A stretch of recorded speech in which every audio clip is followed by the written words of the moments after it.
सबका मालिक एक है। और अगर मैं थोड़ा सा और दिमाग लगाऊं तो इस बात को कौन चाहता है समाज में प्रसारित करना? आरएसएस चाहती है। आरएसएस चाहती है कि जो बाबा साहेब हैं, जो भगवान बुद्ध हैं, वो जो है उनके जो देवी देवता हैं, ईश्वर हैं, अवतार हैं, उन्हीं की तरह जो है आप लोगों के बीच में पूजा जाएं। और इनके भी मंदिर बनाएं, आप जो है इनकी भी उसी तरह से धूप अगरबत्ती लगा के पूजा करें और इनके जो विचार हैं उनको भूल जाएं।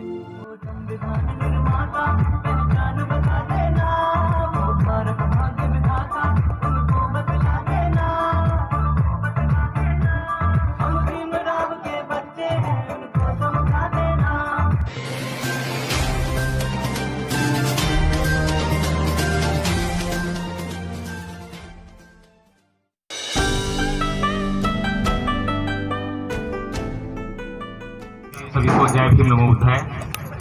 और जैसा तुलसीराम ने बताया तो बहुत ही जागरूकता की बात थी और कहने के तो बहुत कुछ है, बहुत कुछ आया है, लेकिन सबसे बड़ी जरूरत इस बात की है कि क्या हम जागे हुए हैं।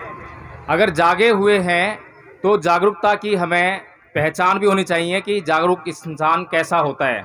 उदाहरण के लिए हम लोग इस प्रोग्राम को कर रहे हैं और ये जो होर्डिंग लगवाने के लिए हम जो है प्रिंटर के पास गए होंगे, उससे बोला होगा कि बाबा साहब डॉक्टर भीमराव अम्बेडकर का एक होर्डिंग लगाना है। उस प्रिंटर ने जो है आपको कुछ चित्र दिखाए और सभी चित्रों में जो है बाबा साहेब की ये वाली जो इमेज है यही दिखाई होगी उसने। और हम जो है इतने बेहोशी में थे कि हमने बिना जांच परख किए और इसी तस्वीर को जो है अपना लिया और कहा कि ठीक है होर्डिंग बना दो।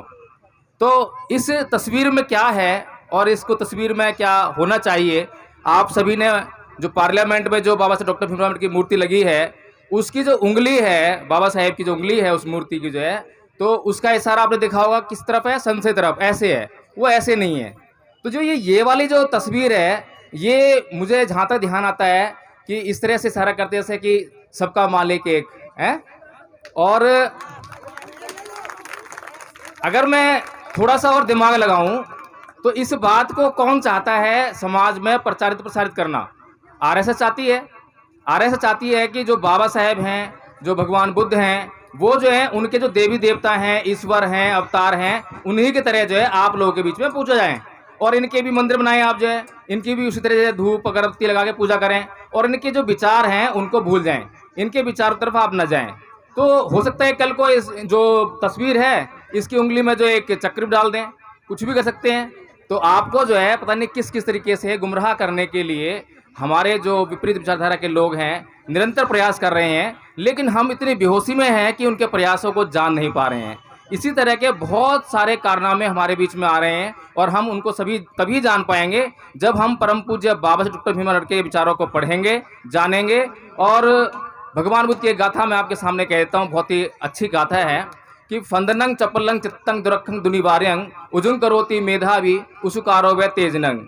कि जो हमारा चित्त है बहुत ही चंचल है, चपल है, दुरक्ष है, दुनिवार्य है, बड़ी मुश्किल से इसको सीधा करना होता है। इतना मुश्किल काम है चित्त को सीधा करना। और जो हमारी विपरीत विचारधारा है वो निरंतर आपके चित्त को गुमराह करने के लिए मोबाइल के माध्यम से, टीवी के माध्यम से ऐसे कार्यक्रम प्रस्तुत करती है जिससे कि आपका चित्त हमेशा जो है मनोरंजन में अटका रहे और गलत धारा में बहता रहे। तो ये आपको सोचना है कि आपको बाबा साहब डॉक्टर भीमराव अम्बेडकर की विचारधारा को कैसे मनोसात करना है, भगवान बुद्ध के बताए हुए मार्ग को कैसे उस पर चलकर जो है अपने जीवन को सुखी बनाना है। इन्हीं के साथ मैं जो है अपनी बात विराम दूंगा। जय भीम नमो बुद्धाय। बहुत बहुत धन्यवाद सर। मेरा एक अलग से विषय होगा। साथियों, आप सूर्य को देखते हो,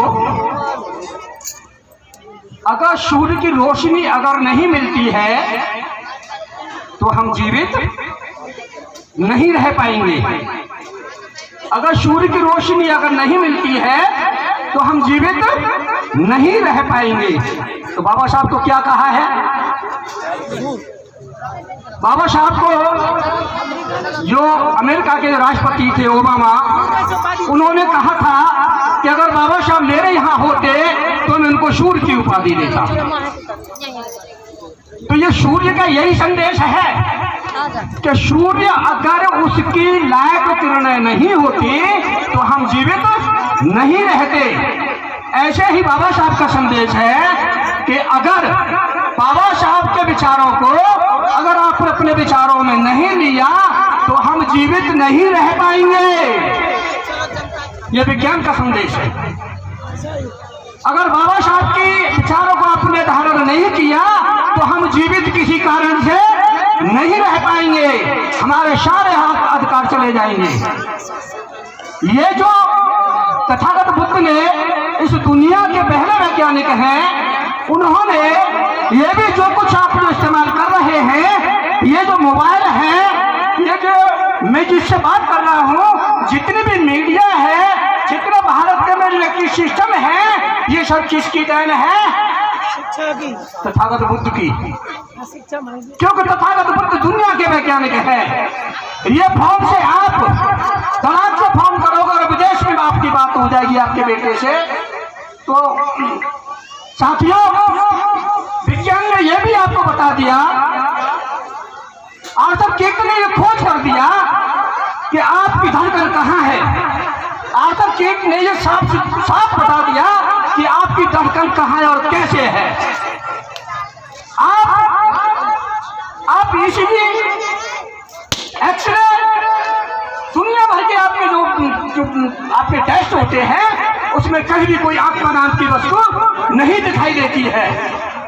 तो मैं टाइम ज़्यादा नहीं लूँगा, मेरा टाइम बहुत, क्योंकि प्रेशर ऊपर से प्रेशर है। आपको हम अभी जो है बौद्ध राष्ट्र की बात करते हैं, मैं बहुत शॉर्ट में जा रहा हूँ। हमारा बौद्ध राष्ट्र तो ये है, बाबा साहब डॉक्टर अम्बेडकर को जो मौका मिला तो हमको बौद्ध राष्ट्र बना दिया। हमारा संविधान बौद्ध राष्ट्र है, हमारी करेंसी बौद्ध राष्ट्र है, हमारी जितनी मोहर है वो बौद्ध राष्ट्र है। आप नोट पर देखिए, आप झंडे में देखिए, आप पार्लियामेंट में देखिए, आप कहीं भी देखिए, हमारे भारत बौद्ध राष्ट्र है और हम बुद्धिस्ट हैं। तो हमें जागने की जरूरत है, हमें सोचने की जरूरत है। बहनों, ये बाबा साहब की बदौलत है, ये बाबा साहब की बदौलत है जो आपको सारे अधिकार मिले हैं।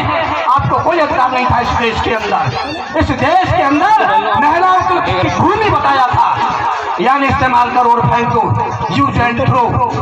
महिलाओं को अधिकार दिया, एक के अधिकार दिया, तो बाबा साहब डॉक्टर अम्बेडकर की बदौलत है। आपको जो साड़ी, महले, जितने एसी, गहने, कोठी, बंगले, आईएएस, पीसीएस, जज, जितने भी अभी आज जो बन रही है वो ओनली फॉर बाबा साहब की बदौलत है।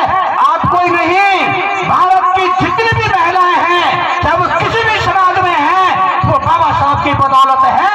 अगर बाबा साहब नहीं होते, भारत की किसी भी महिला को कोई अधिकार नहीं होता। ये बाबा साहब की बदौलत है।